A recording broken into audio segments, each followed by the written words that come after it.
ये जंग चुनावी, मोदी पर बदजुबानी।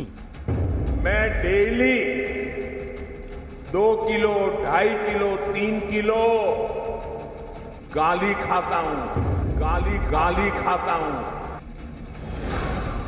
मोदी को गाली, कांग्रेस के पैर पर कुल्हाड़ी। सारी गालियां मेरे अंदर प्रोसेस होके न्यूट्रिशन में कन्वर्ट हो जाती है। प्रधानमंत्री का अपमान, किसका नफा नुकसान। कुछ लोग सुबह शाम मोदी को गालियां देते रहते हैं और ये मुर्गी फार्म बना के हर महीने 2 लाख कमाते हैं। हर दिन इसमें सिर्फ 4 घंटे एक्स्ट्रा देते हैं। आपको भी ये सीखना है तो फ्रीडम ऐप को अभी डाउनलोड कीजिए। मैं तो पिछले 20-22 साल से बड़ी वैरायटी की गालियां खा चुका हूं। मोदी का नाम, कांग्रेस क्यों परेशान। स्टेडियम बनने के बाद में आप कैसे वापस उसका नाम बदल सकते हो नरेंद्र मोदी जी के नाम का। हमने अभियान चला रखा है गुजरात के अंदर कि ये नामांकन बदला गया है, वहाँ पर ठीक किया जाए। गुजरात में कांग्रेस के फिर बिगड़े बोल। कांग्रेस पार्टी ने जो भी किया है, गुजरात की प्रबुद्ध जनता उसे देख रही है। क्या कांग्रेस को अय्यर वाली भूल भारी पड़ेगी। ऐसा लगता है कांग्रेस के कुछ नेताओं ने कसम खा ली है कि चुनाव से पहले कुछ ऐसी हरकत करनी है कि पार्टी की किरकिरी हो जाए, या फिर कांग्रेस उस पिच पर खेलना चाहती है जहां पर उसे सिर्फ और सिर्फ मुंह की खानी पड़ेगी। गुजरात चुनाव से पहले कांग्रेस के एक बड़े नेता ने प्रधानमंत्री नरेंद्र मोदी के खिलाफ अमर्यादित बयान दे दिया। उनके बयान को बीजेपी समेत खुद प्रधानमंत्री मोदी ने चुनावी मुद्दा बना लिया। अब कांग्रेस को सूझ नहीं रहा है कि चूक कैसे हो गई। सवाल यह है कि क्या 2014 की तरह मणिशंकर अय्यर वाली भूल कांग्रेस को गुजरात चुनाव में भारी पड़ेगी।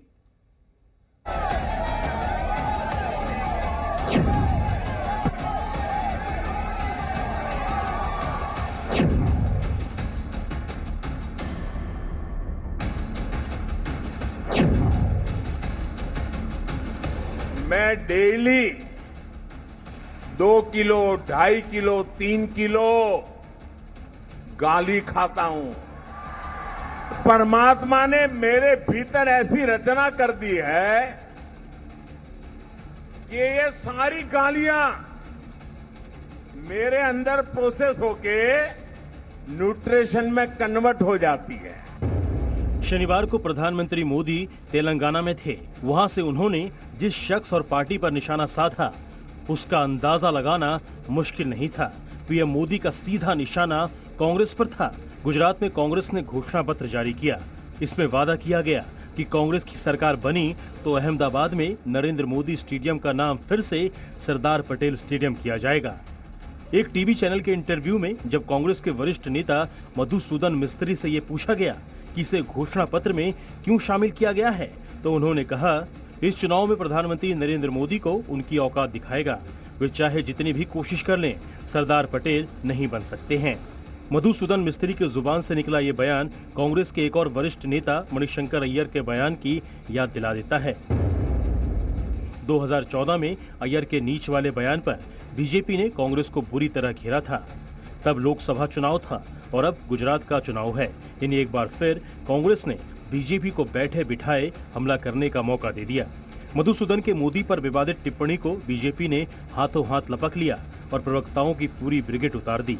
बीजेपी ने कहा कि मधुसूदन मिस्त्री का ये बयान केवल प्रधानमंत्री का अपमान नहीं, पूरे गुजरातियों का अपमान है। जिस प्रकार का अपमान सरदार पटेल से लेके और श्री नरेंद्र मोदी तक गुजरात की जो वास्तविक शक्ति थी, गुजरात का जो वास्तविक ड्यू था, वो देने में कांग्रेस पार्टी ने जो भी किया है, गुजरात की प्रबुद्ध जनता उसे देख रही है।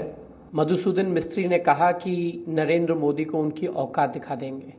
जो गुजरात 27 वर्षों से कांग्रेस को उसकी औकात दिखाता आ रहा है, उसके बेटे को औकात दिखाने की बात करना गुजरातियों का अपमान है। लेकिन सवाल ये उठता है कि कांग्रेस पार्टी नरेंद्र मोदी जी को गाली देना बंद कब करेगी? दिल की बात है जो मधुसूदन मिस्त्री कर रहे हैं। ये शब्द जो इस्तेमाल किए गए हैं, कभी गोपाल इटालिया उनकी माताजी के विषय में अपमानजनक शब्द इस्तेमाल करते हैं और कभी कांग्रेस पार्टी तुष्टीकरण की रेस में शामिल होकर वोट बैंक की राजनीति के लिए उनको और उनके समाज को अपमानजनक शब्द कहने का प्रयास करती है।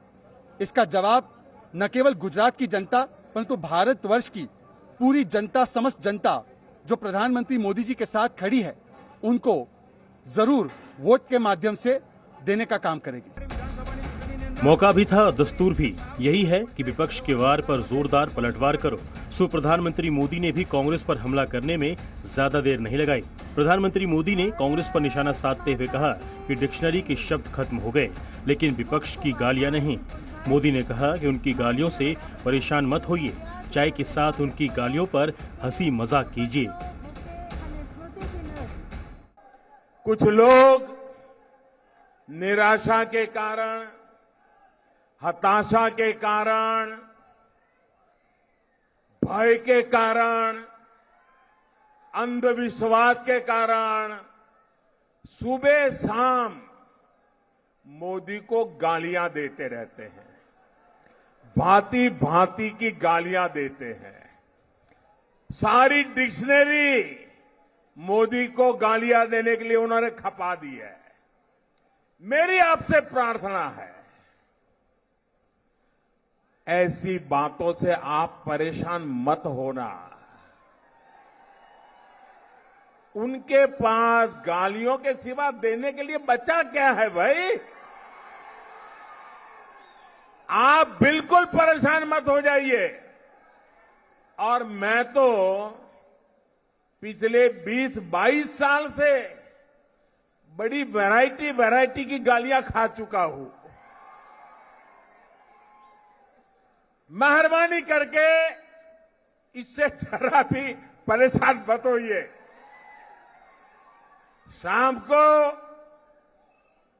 उन गालियों को, उस पर बड़ी हंसी मजाक कीजिए, बढ़िया चाय पीजिए और दूसरे दिन सुबह कमल खिलने वाला है, इस खुशी में आगे बढ़िए। कांग्रेस गुजरात में बीजेपी की 27 साल की सत्ता को उखाड़ फेंकना चाहती है। घोषणा पत्र में वादों की झड़ी तो लगाई है, लेकिन इन वादों में प्रधानमंत्री मोदी के नाम पर स्टेडियम को भी निशाने पर ले लिया। कहा स्टेडियम का नाम सरदार पटेल से बदलकर नरेंद्र मोदी करना गलत था। घोषणा पत्र में लिखा है कि अगर कांग्रेस की सरकार बनी तो पहली कैबिनेट बैठक में नाम बदल दिया जाएगा। अब बताइए, आप सरदार पटेल के नाम का स्टेडियम बन गया। स्टेडियम बनने के बाद में आप कैसे वापस उसका नाम बदल सकते हो नरेंद्र मोदी जी के नाम का? अरे नरेंद्र मोदी देश के प्रधानमंत्री है, इससे बड़ा स्टेडियम बन सकता था।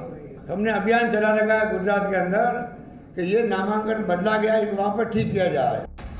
नरेंद्र मोदी स्टेडियम का नाम बदलने के कांग्रेस के वादे पर बीजेपी ने सवाल उठा दिए। कहा कांग्रेस ने सरदार पटेल को वो रुतबा नहीं दिया जिसके वो हकदार थे। जब नरेंद्र मोदी जी का अपमान करते हैं कांग्रेस के नेता, तो ये जान ले कि Sardar Patel stadium, Sardar Patel sports complex जो है वो एक 22 स्टेडियम बनने वाले हैं। उसमें एक स्टेडियम का नाम नरेंद्र मोदी को स्टेडियम दिया गया है। और उतना ही नहीं, जब सरदार पटेल की ये बात करते हैं तो जब 1991 तक किसी को भारत रत्न देने का कांग्रेस को नहीं लगा था कि होना चाहिए।